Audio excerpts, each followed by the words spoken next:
In my last video, I talked about the ceiling and the floor for the 2026 Kansas City Chiefs. On this one, I want to follow up with that and talk about three key underrated position groups that are going to determine if they're at the ceiling or the floor. So let's get into it.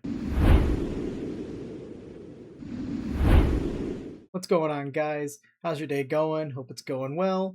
And like I said, I'm here today to talk about the three key position groups that are going to determine how well the Chiefs are going to do this season. So starting out, let's talk about the defensive end opposite Karlaftis. So it's no secret that last season, the Chiefs' defensive line was terrible, save for Karlaftis and Jones. Some of the lowest pressure rates, win rates, sack rates, all of it. It just felt like, on those big third downs, they were never going to get home, never put real pressure on quarterbacks. So, with that said, the Chiefs made a lot of moves to make that D line better. They went and drafted Peter Woods for defensive tackle, brought in Tonga for like a nose tackle for run stop. And while you could talk about those positions too, I think that Woods is a better player, and Tonga, both of those guys already bring more to the table for that second defensive tackle than what was there last year. So, with that said, the defensive end opposite Karlaftis. This was kind of a weird one because you've got several different guys who are all vying for that spot, and we're not really sure which one is going to get it yet. So we'll just kind of break down those three guys here. First one being FAU, probably one of the worst draft picks of the Chiefs' modern era, with a chance to maybe save it on the last year of his rookie deal. He was injured all of last year, tore, I believe, his hamstring in the preseason. I'd have to, if that's not right, I'll put that on screen here. And he's back and trying to get something done on the last year of his rookie contract. But even outside of that, if we look at his past stats here, and let me go ahead and put those on here for you guys. All right, sorry, we're back. So FAU, even before that, he had 2 full seasons here, his rookie season and his sophomore season, played in all the games. And what you'll notice right here is that in terms of sacks, only has 2.5 sacks, 3 sacks, wasn't great. And considering that for a lot of that time, his rookie season, the defensive line was better. But 2024, 2025, 2026, that D line has consistently gotten worse. And even with him on the roster, he hasn't been the answer to really fill that. So maybe this year something's different. Who knows? But hasn't really been there in previous years. So hopefully that changes. And let's continue on. All right. Next candidate to fill that would be R. Mason Thomas, the rookie. Whenever it comes to talking about rookies, you never really know what you have.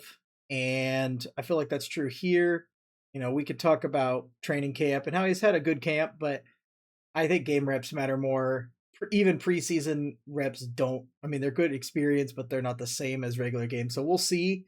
It'll definitely tell who gets the nod for starting week 1, but we can take a look here together at some of his college stats. And, definitely, I would say, coming off of whatever happened last season, definitely the most successful last season. Obviously, it's college and not the NFL, but, 9 sacks his junior year, 6.5 sacks his senior year.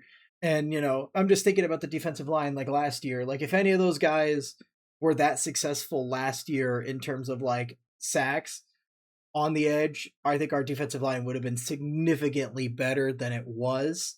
And so, even if if he come out and let's just say get, I don't know, a 8% win rate off the edge and 4 sacks, right, throughout the season, that would already be significantly better than the room last year and what the room was producing last year. So, definitely a lot of what ifs there. We'll see what the coaching staff decides, but that's definitely one option for whoever's going to play that. And let's go ahead and move on to the last one. All right, last up, we have Ashton Gelati. So last year's 3rd round pick in the draft. And, last year there were a lot of hopes that Gelati could fill in the defensive end spot. and I just don't, for whatever reason, it didn't really pan out that way. Didn't get a ton of playing time uh till near the end of the season. Um Played a little bit in all games, but it was more of like a special teamer guy. And we'll see like what happens with some of that like this season.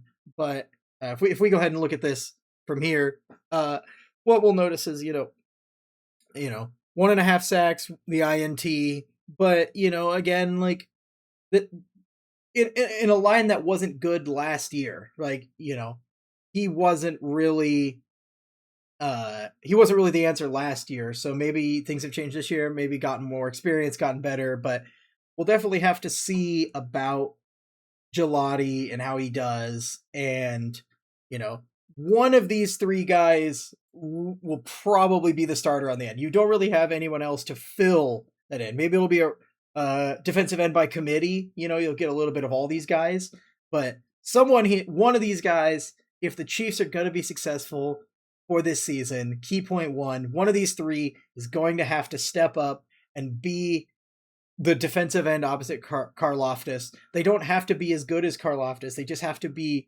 better than what was there last year, which is a pretty low bar to clear in terms of defensive lines. And so with that, let's go ahead and move on to the second key. All right, so the second key for the 2026 Chiefs is going to be that secondary as a whole. No secret, Rams signed Jalen Watson. They traded for us for Trent McDuffie. And, Brian Cook went and signed with the Bengals. So you lost three very good backs at their positions. And, you got to fill those. And there's a lot of questions, both in the safety room and in the corner room. Let's start with the corner room and talk about that first, because that was the room that was hit harder, losing your two starting corners. Mansour Delane. The Chiefs traded up, number 6, draft Mansour Delane. But, I know that just yesterday, Brett Veach talked about his injury and how he should be ready to go within a week, meaning he'll probably be missing the first preseason game. And, my question is like, he's been in that non-contact yellow. He just started going into 7s. Is he going to have enough experience to be out there to be the starting shutdown corner in week 1? And, only time will tell that, but definitely some concerns there. Injury concerns. Is he going to hold up? Yeah, I believe it was a shoulder bruise or something like that. I don't know. I'll say on screen here what it was when it's time, but is he going to be ready? Is he going to be able to fill the role of essentially, Trent McDuffie, which is really why you drafted him. You drafted him to fill that role, basically. So we'll see. Next up for the corner room, another one that's on my mind is Christian Fulton. So last year you signed him to that 2-year deal, and last year's kind of a weird thing because like he didn't start out playing great, and then he got hurt, and he kind of came back, and he played what seemed to be better in the back half of the year. But who really knows what that's necessarily going to look like when it's all said and done.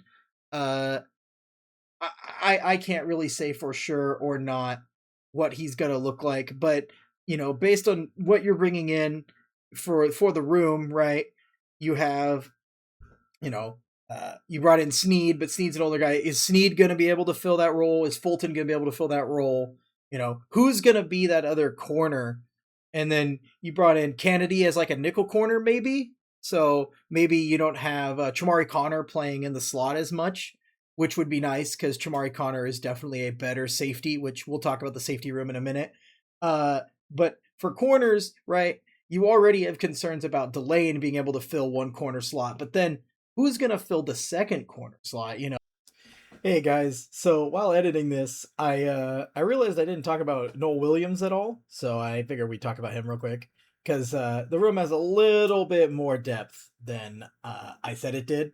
But, even still, like Noel Williams, 2025 third round pick, he played pretty good in the back half of last year. I think if we go back to like the overview, right? I mean, he played basically once the Chiefs were kind of already out. Uh, so, take that for what you will. But I would say starting out, he has more sign of like being a rotational guy in that corner room as that second starter than maybe someone that was drafted this year just because he has some like experience basically in that role, but a little bit more depth than what I give it credit to. And he's in the same role as any of the other guys I talked about. Who's going to take the step up? I will say I can't believe I forgot him because like genuinely I think that he has the most likely chance to be that second guy across from Delane. Maybe he's the starter and other guys rotate in there depending on different packages and whatnot. But we'll see. I just wanted to include this to acknowledge that I didn't forget about him. I remembered it after the fact. So, all right. Fulton, Sneed, one of the other depth guys. And again, this is maybe another thing like with the defensive end. Maybe it's like a by committee spot. Who knows? I mean, time will tell, but it does feel like a significant step down even where you're at, especially with the injury concerns in that room. And going into the preseason, and it'll definitely be worth paying attention to who in the preseason that they choose to give reps to, right? And who's being saved for the regular season and whatnot. So definitely excited to see about that. Turning more to like the safety room, you still have Brian Cook, or not Brian Cook, sorry. You still have Chamari Connor, pretty good safety. Definitely not as good as Brian Cook was, but then to play the second safety, you brought in, I believe it's Alohi Gilman, and Gilman is a step down from Brian Cook in the safety. I don't know how big of a step down, time will tell, but definitely not as good at the safety position. So you really need that cornerback room to take a step up, and also the whole defensive line to take a step up to kind of cover for the fact that like your safety room took a step down, your cornerback room took a major step down. Otherwise, if your defense is going to go from a pretty good defense to maybe a potentially like bottom 10 unit. And maybe this is, I talked about this a little bit in the last video, but maybe this is a little bit of a result of like a soft rebuild ish. Not that you're going to fully commit to a rebuild like a team like the Dolphins, but like you definitely could use more help on the defensive side of the ball. And I think by the end of the season, we'll know which rookies and which young guys are going to be able to fill the role and where your holes are going to be at. And this will be a question for the next draft. Not that you don't need offensive help in the next draft too, because that's we'll get to that in a second. But just ultimately you're left wanting more from this defense, especially from a team that's been on the last several trips to the Super Bowl was so defensively led that you have some major concerns. Hopefully the offense can fill that and score some more points and have some more consistency. But key number 2, Chiefs secondary as a whole, corners, safeties, who is going to play, who's going to be there, are they going to be as good as before? Time will tell with that. Let's go ahead and move on to point number 3. All right, so key number 3 for determining the fate of the Chiefs will be the wide receiver room as a whole. I think last season we saw very clearly when Worthy went down and Rice wasn't around that this team cannot be led offensively through feeding the ball to Travis Kelce anymore like you had in previous years. There needs to be other offensive weapons besides the running back, right? So I mean, you did just bring in Kenneth Walker, great addition. We needed a run game, but in terms of the passing game, you had guys that were not playing well out there consistently for one reason or another. We'll talk about that, but let's dive into those guys, talk about them, talk about a little bit about how I feel about the guys, who are there, right? So starting off, kind of the biggest one for me is Rice, because Rashee Rice is probably the closest thing that this team has to a wide receiver one the guy that you can go to be open, right? Uh, he's recovering from that knee surgery. He's dealing with all of his off the field stuff, but I still have to wonder, is he going to be able to hold up? Is he going to be as good? Is he going to return to, maybe his earlier career form before all the drama and everything happened, right? You're probably not re-signing Rice after this year, but you hope for his sake and ours that like he gets a good season this year, something that the Chiefs can really take advantage of, um, just to kind of spread out the ball around more. Because last year you saw it at times where like, you know, Rice just didn't play as well last year as an earlier year. And, I'm sure there's, you can argue that not having a run game led to better coverages by teams. They drop back more. That's fine. But, with an improved run game this year, if you still don't see the improvement from Rice as this team's wide receiver one, there's some major, major concerns right out of the gate. Every good team needs a go-to target. And I would think that besides Travis Kelce, who, is getting older and not able to perform at the level he once did, he's still a good tight end.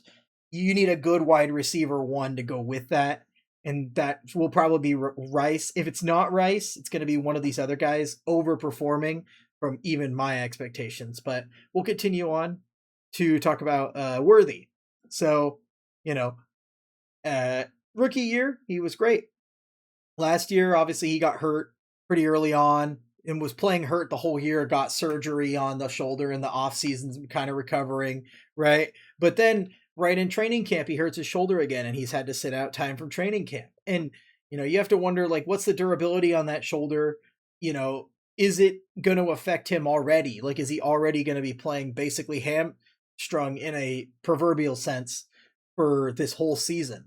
And I'm a little hesitant on Worthy. I mean, with another wide receiver we'll talk about in a second, but like we clearly saw that like Mahomes isn't as bad at the deep throws as his numbers say he was last year. And there's a part of that that's on Mahomes last year.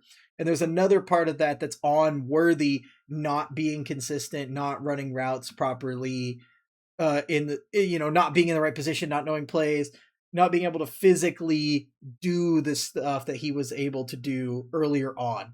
And, having the run game should help open up those deeper passes, maybe less guarded stuff. But again, like, I just have major concerns about Worthy being the guy, even being like the number 2 guy. Like, are they going to use him as the deep threat guy like they were trying to push him to earlier? Or maybe Worthy would be better suited for a role for like quick slants and using like burst speed. Who knows? That's for the coaching staff to decide. I'm just would like to see a better year from Worthy than we had last year. But moving on, next up, the next wide receiver, Tyquan Thornton, who got a new 2-year deal in this offseason from the Chiefs. I last season, and probably other fans with me, would have liked to see the deep throws go exclusively to Thornton, because Thornton made those catches where other guys did not, especially when Worthy came back. He just wasn't there. Thornton got benched for some reason. We don't know. But Thornton was the guy who, in my opinion, played the best besides Kelce in terms of the receiving core last season. And I think that he can do that again. I mean, that's why you paid him. So you would hope that he would be your wide receiver 3, possibly your wide receiver 2, hopefully not your wide receiver 1. But we'll see how he progresses from there, what his role will be. But hopefully he takes a step up even from last year and plays even better this year as that wide receiver 2, 3 role. Who knows what that will look like. But lastly, let's talk about two guys in training camp. You got Cyrus Allen, Chiefs draft pick from this year, and then you got Armstrong. So 2 guys, especially 2 guys in training camp. They've both had good training camps, right? And it leaves you excited, but Cyrus Allen especially has had a great camp, all over the place, dynamic guy. Mahomes has seemed to really be able to find the connection point with him, and that's a good thing, is building that rapport, building that connection, to be able to, make those throws to those guys. Will they see the field? I don't know. I definitely think that at this point, in my opinion, and who knows what the coaching staff will decide, but Cyrus Allen has been playing better than Jalen Royals. So, it would be, I would be remiss to start Royals over Allen, given, paying attention to camp, what I've seen in camp. The preseason will be a really good time to hash this out between, Cyrus Allen, Armstrong, Royals, any of those other guys who are on the bottom of the depth chart. Who's going to be, wide receiver for the right packages? Who's going to be out there? Who's going to be the rotational guy? But I would think it would be Cyrus Allen, right? He some of the stuff he's done in camp have been great, and hopefully that carries over. And if all four of the receivers we've talked about, Rice, Worthy, Thornton, and Allen, if they're all playing, if they all take even just a small step up from last year, given the other changes made around them, I think that Mahomes will be less likely to scramble, less worried about not finding the guy who's open, and instead have a more steady offense, a more consistent offense, and one that doesn't feel like it stalls out. And, on top of that, Kelsey is still a, top 5, top 10 tight end in the National Football League, even at his older age. And, that rapport will still connect on times, but you definitely need these guys to play up. And when we look back on the end of this, provided there's not some catastrophic injury, right? When we look back on the end of this season and we see the Chiefs record, we'll be able to look to these three groups and say, yeah, it was the defensive end opposite Karlaftis, the Chiefs secondary, and the Chiefs wide receiver room that determined the fate. Are they a playoff team? Are they right about the same as last year? What are the Chiefs going to look like? But if you guys agree or don't disagree, go ahead and comment that down below. I'm always happy to discuss these things down there. But with that, guys, I hope you have a good day, and I'll see you next time.